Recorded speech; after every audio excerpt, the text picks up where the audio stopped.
आज हम टेनिस की दुनिया के एक ऐसे कह सकते हैं महायोद्धा की कहानी में उतर रहे हैं जिनकी विरासत सिर्फ ग्रैंड स्लैम ट्रॉफियों से कहीं ज्यादा गहरी है। Rafael Nadal.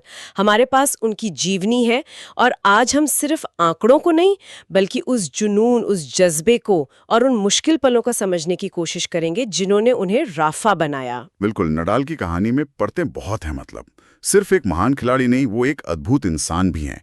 ये जीवनी हमें उनके सफर के उन पहलुओं को छूने का मौका देती है जो अक्सर हेडलाइंस में खो जाते हैं।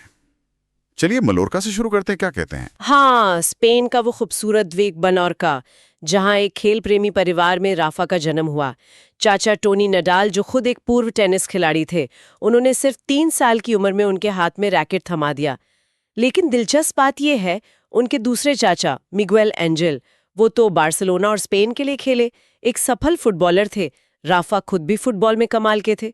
तो फिर 12 साल की उम्र में टेनिस को चुनना, जीवनी क्या बताती है, ये फैसला कितना मुश्किल रहा होगा। हाँ, जीवनी इस मोड़ पर रोशनी डालती है। देखिए, ये कोई आसान चुनाव नहीं था। फुटबॉल उनका पहला प्यार जैसा था, लेकिन टेनिस में जो उनकी प्रतिभा थी वो असाधारण थी, है ना? चाचा टोनी का प्रभाव यहाँ बहुत बहुत निर्णायक रहा। टोनी सिर्फ कोच नहीं थे, वो एक मार्गदर्शक थे जिन्होंने न केवल तकनीक सिखाई बल्कि वो अनुशासन और विनम्रता उसको उनके चरित्र का हिस्सा बना दिया। जीवनी में एक वाकया भी है कि कैसे एक जूनियर टूर्नामेंट जीतने के बाद भी टोनी ने राफा से कोर्ट साफ करवाया था। अच्छा। हाँ, सिर्फ ये याद दिलाने के कि देखो, सफलता कभी सिर पर नहीं चढ़नी चाहिए। वाह। और इसी जमीनी सोच और मेहनत ने रंग दिखाया। 15 साल में प्रोफेशनल और फिर महज 19 की उम्र में पहला फ्रेंच ओपन। हाँ, ये वो पल था जिसने दुनिया को बता दिया कि भाई एक नया सितारा आ गया है। हाँ, वो 2005 की जीत वो सिर्फ एक शुरुआत थी। वो क्ले कोर्ट पर नडाल के वर्चस्व के युग का, आप कह सकते हैं, शंखनाद था। रोलिंग गैरोस की वो लाल बजरी, वो जैसे उनकी अपनी सल्तनत बन गई। किंग ऑफ क्ले, ये नाम ऐसे ही नहीं पड़ा।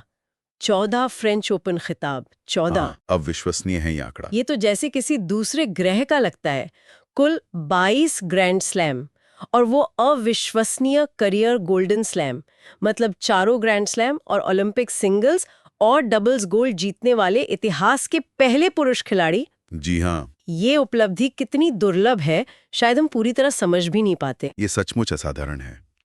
क्ले पर उनकी सफलता का राज वो सिर्फ ताकत नहीं है, उनका वो भारी टॉप स्पिन वाला फोरहैंड है ना, जिससे गेंद टप्पा खाने के बाद अजीब तरह से उछलती है। हाँ हाँ। उसे संभालना लगभग नामुमकिन हो जाता है कई बार।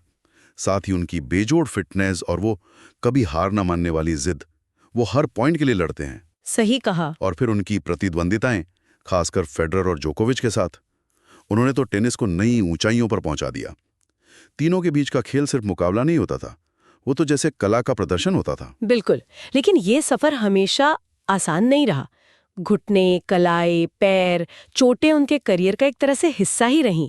कई बार ऐसा लगा कि शायद अब वापसी नहीं हो पाएगी। जीवनी में क्या इस बात का जिक्र है कि इन मुश्किल दौर में वो मानसिक रूप से कैसे टिके रहते थे? सिर्फ मानसिक दृढ़ता कह देना शायद काफी नहीं लगता। सही बात है। जीवनी बताती है कि ये उनके लिए सबसे कठिन परीक्षाएं थी। सिर्फ शारीरिक दर्द नहीं था, बल्कि खेल से दूर रहने का जो मानसिक कष्ट होता है ना, बहुत था। वो अपनी टीम, अपने परिवार पर बहुत निर्भर करते थे। चाचा टोनी और बाद में कार्लोस माया जैसे कोच ने उन्हें सकारात्मक बनाए रखने में मदद की।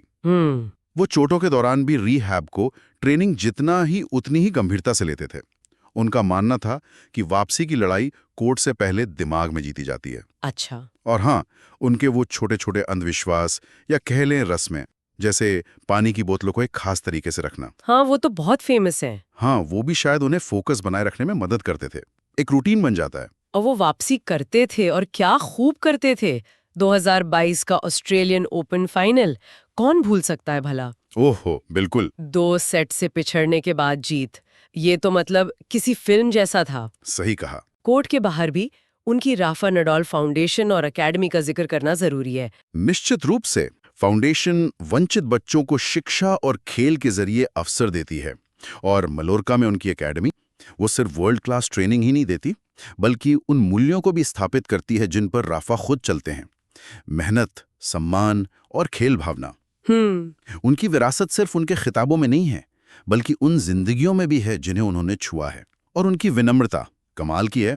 इतनी सफलता के बाद भी वो जमीन से जुड़े हुए हैं। तो राफेल नडाल की कहानी सिर्फ टेनिस की जीत हार की कहानी नहीं है। ये अटूट इच्छा शक्ति की, दर्द से उबरकर बार बार खड़े होने की और शिखर पर पहुंचकर भी शालीन बने रहने की कहानी है। हाँ, उन्होंने एक बार कहा था, और मुझे ये बात बहुत अच्छी लगती है, कि हारना समस्या नहीं है, समस्या है हारना स्वीकार कर लेना। ये बात सिर्फ खेल पर नहीं, जीवन के हर पहलू पर लागू होती है ना। और शायद यही सोचने वाली बात है हम सबके लिए।